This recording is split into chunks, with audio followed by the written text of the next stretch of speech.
नोरमा group, जो सोचता है वो करता है। आपके अपने सपनों का आशियाना। नमस्कार, मैं विकास सिंह। देखिए, बिहार में लगातार चौकीदारों के जो मुद्दे हैं वो हम आपको दिखा रहे हैं। चौकीदारों के हक और अधिकार के लिए लगातार आवाजें तो उठ रही है, पर सरकार हो या पासवान समाज के बड़े नेता हो, इस मुद्दे को लेकर खामोश नजर आ रहे हैं। पर बीते दिनों रात को चिराग पासवान जो है वो पटना पहुंचे, और पटना पहुंचते ही जब मीडिया ने उनसे चौकीदारों के मुद्दे पर सवाल किया तो क्या कुछ कहे, ये हम आपको जरूर बताएंगे। लेकिन उससे पहले हम आपको ये जरूर बता दें कि इस वक्त चौकीदार समाज जो है, चौकीदार जो संघ है, वो गोल बंद हो रही है। और इस तरीके से गोल बंद हो रही है कि एनडीए की मुश्किल जो है वो लगातार बढ़ती जा रही है। एनडीए इस वक्त ये सोचने में लगा है कि जो चौकीदार लगातार हमारे साथ खड़े नजर आते थे, जो चौकीदार हमारे एक कहने पर हमें वोट कर देते थे, वो पासवान समाज, वो चौकीदार संघ आज हम ही को आंख दिखा रहे हैं। और इसके पीछे की बड़ी वजह यह रही कि चौकीदार जब जब सड़क पर उतरे तब तब उन्हें लाठी बिहार सरकार के द्वारा दी गई, चौकीदारों को पीटा गया, सड़कों पर घसीटा गया, और ये सब कुछ होता रहा बिहार में। और नीतीश कुमार खुद सुशासन की सरकार चलाते रहे। लेकिन इस वक्त जिस तरीके से स्थिति बनी हुई है ये गंभीर है, और इसी गंभीरता को देखते हुए चौकीदार की लड़ाई में हम लगातार आवाज उठा रहे हैं। हर वो नेता से सवाल कर रहे हैं जहां से लगता है कि चौकीदारों के लिए कुछ अच्छी खबर मिल सकती है। वैसे में सबसे पहले हम चिराग पासवान से सवाल पूछे चौकीदार के मुद्दे पर। चिराग पासवान बड़े ही शालीनता से चौकीदार के मुद्दे पर नजर आए। उन्होंने लगातार ये कहा कि हमारी नीतीश कुमार से बातचीत हो रही है, बहुत जल्द बड़ा फैसला आएगा। लेकिन वो दिन भी आता है जब चौकीदार समाज धरना प्रदर्शन करते हैं, अरुण भारती की सांसें फूलती है, चिराग पासवान की सांस फूलती है, और आधी रात को वहां पर अरुण भारती पहुंचते हैं और बातचीत होता है। उसके बाद सुबह के समय उन्हें जूस पिलाकर अनशन को समाप्त करवा दिया जाता है। लेकिन यह अनशन समाप्त नहीं हुआ था, यह अनशन नेताओं के बुलडोजर के नीचे कुचला गया था,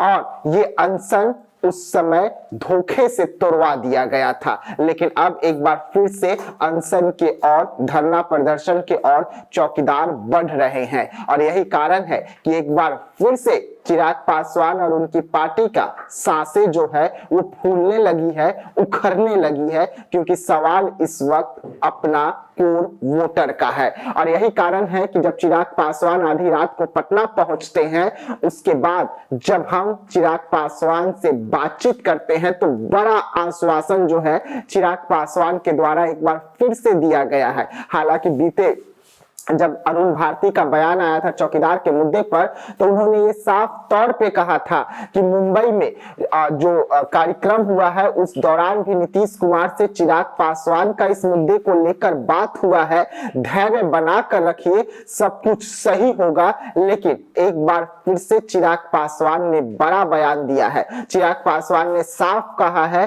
कि हमारी लगातार चौकीदार के मुद्दे पर नीतीश कुमार से बातचीत हो रही है, बातचीत का जो सिलसिला है उसकी शुरुआत हो चुकी है, और लगातार हम उनसे इस मामले को लेकर संपर्क साधे हुए हैं। मामला कोर्ट का है, इंतजार कर रहे हैं कि कोर्ट का क्या कुछ निर्णय होगा जिसके बाद हम एक फैसला उठा सके।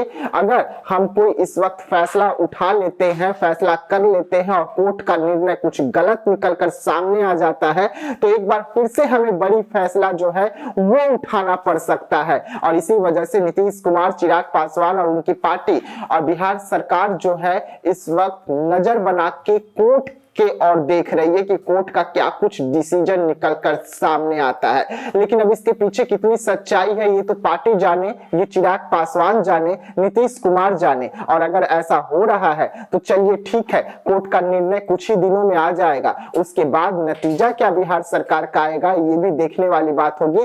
लेकिन इस वक्त बड़ा बयान चिराग पासवान का आ रहा है। साफ तौर पे चौकीदार समाज को कहा जा रहा है कि शांति बनाकर रखिए, हम आपके हैं और आप मेरे हैं, मैं आप लोगों को बीच मझधार में कभी नहीं छोड़ूंगा, आपके लिए मैं कुर्सी को भी लात मार सकता हूं। चिराग पासवान ऐसे बयान कई मंचों से दे भी चुके हैं, लेकिन सवाल उठ रहा है कि क्या सिर्फ आश्वासन के तले चौकीदारों का घर चलेगा? सिर्फ आश्वासन के तले चौकीदारों के भविष्य को बनाया जा सकता है? ऐसे कई सवाल हैं जो इस वक्त खड़े हो रहे हैं, जिसका जवाब न ही चिराग पासवान के पास है, न ही नीतीश कुमार के पास, और न ही सुशासन वाली सरकार के पास। अब ऐसे में देखने वाली बात होगी कि जब चौकीदार सड़क पर उतरेंगे चिराग पासवान के खिलाफ, बिहार सरकार के खिलाफ, तब क्या कुछ होता है, किस तरीके से रणनीति अपनाते हैं पशुपति पारस के साथ मिलकर चौकीदार, और किस मजबूती के साथ सड़कों पर उतरते हैं, इसको लेकर भी